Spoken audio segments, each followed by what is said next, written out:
आज का हमारा टॉपिक है cleavage, formation of blastula, gastrulation, cell movement in frog. Means frog में क्लीवेज कैसे होता है, फॉर्मेशन ऑफ ब्लास्टुला का फॉर्मेशन कैसे होता है, गैस्टुलेशन कैसे होता है और सेल मूवमेंट कैसे होता है। तो आइए देखते हैं क्लीवेज क्या होता है। सबसे पहले हम क्लीवेज की डिफिनीशन देखते हैं कि cleavage is the process during which a series of mitotic division takes place to divide the single cell into multicellular body। Means cleavage एक ऐसा प्रोसेस है जिसमें माइटोटिक डिवीज़न होता है और ये एक सिंगल सेल को एक मल्टी सेलुलर सेल में डिवाइड करता है। तो हम फ्रॉग में क्लीवेज देखेंगे। सबसे पहले क्लीवेज को किसने ऑब्जर्व किया? स्वयमर्डम ने इन 1738 में। इन frog egg the cleavage is holoblastic and in unequal. तो क्लीवेज हमारा बहुत सारे टाइप्स का होता है, जैसे होलोब्लास्टिक, मीरोब्लास्टिक क्लीवेज। तो फ्रॉग में होलोब्लास्टिक क्लीवेज होता है। होलोब्लास्टिक का मतलब ये होता है कि हमारा कोई एक जाइगोट है, वो एंटीरियर से पोस्टीरियर तक डिवाइड हो जाए, मतलब दो इक्वल सेल में डिवाइड हो जाए, दो फर्रों में डिवाइड हो जाए, उसको हम होलोब्लास्टिक क्लीवेज कहते हैं।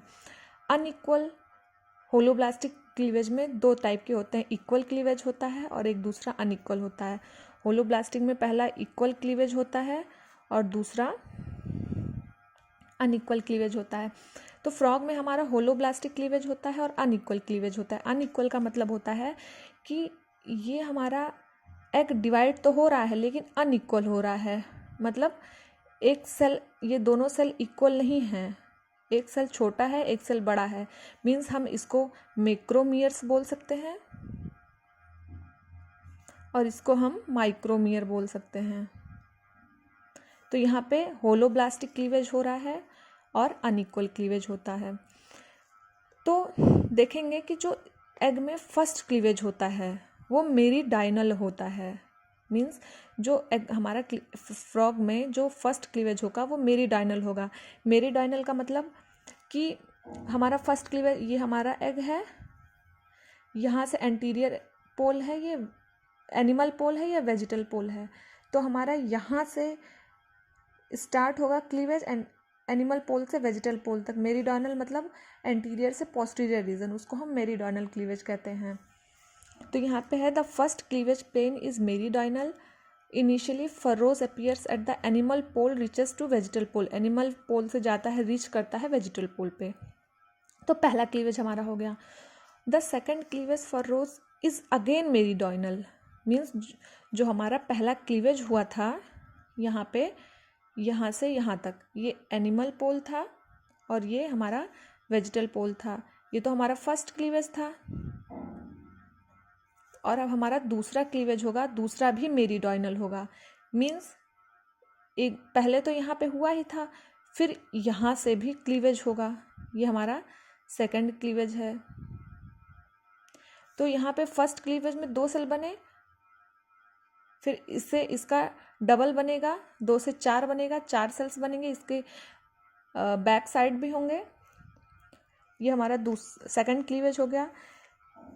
और दो नेक्स्ट क्लीवेज हमारा थर्ड क्लीवेज जो होगा, नेक्स्ट क्लीवेज इज लैटिट्यूडनल और horizontal above the equator and near to the animal पोल।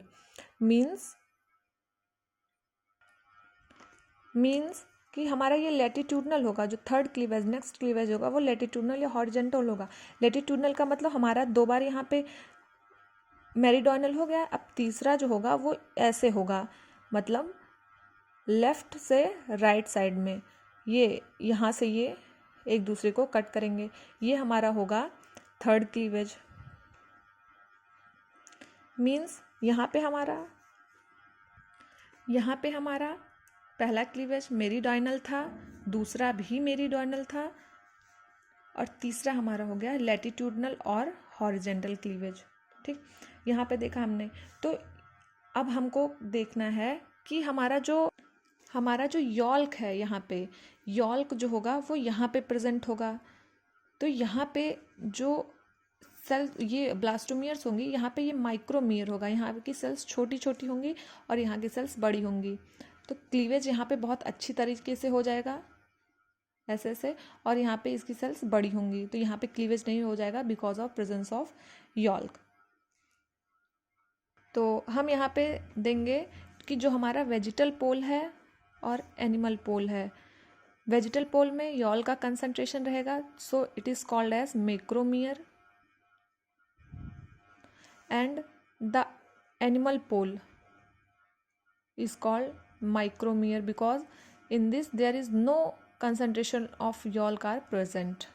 हमारा जो यहाँ पे क्लीवेज था ये 2 सेल का हुआ था, यहाँ 4 सेल का हुआ, फिर यहाँ पे 8 सेल्ड हुआ। तो यहाँ पे 4 ऊपर रहेंगे वेजिटल पोल पे और 4 नीचे रहेंगे। अब हमारा जो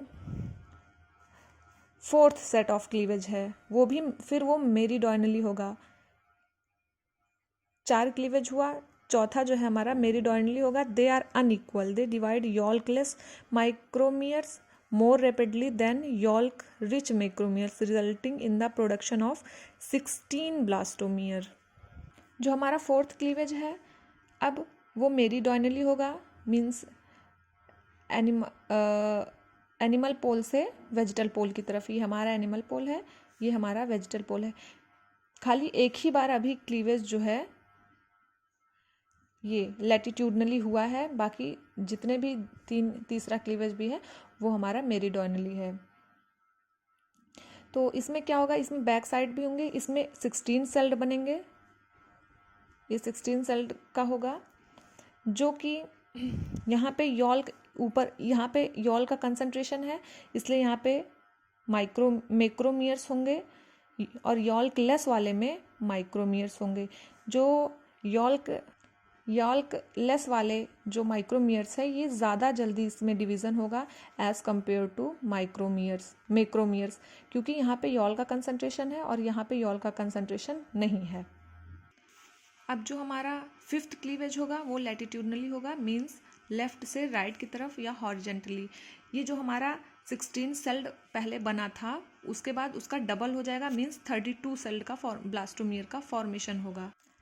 इस सेल में देखेंगे, अब हम यहाँ पे हमारा लास्ट वाला जो है वो भी लैटिट्यूडनली क्लीवेज हो गया, तो यहाँ पे 32 सेल्स का फॉर्मेशन हुआ 5th क्लीवेज में, जिस स्टेज को हम मोरुला कहेंगे। ये जो हमारा मोरुला होता है वो एक बॉल लाइक स्ट्रक्चर होता है ब्लास्टोमियर्स हैं, ये सब एक बॉल लाइक स्ट्रक्चर से मिलके बने होते हैं जिसको हम मोरुला स्टेज कहते हैं। अब मोरुला आगे चल के ब्लास्टुला का फॉर्मेशन करता है जो कि हॉलो बॉल लाइक स्ट्रक्चर वो भी होता है।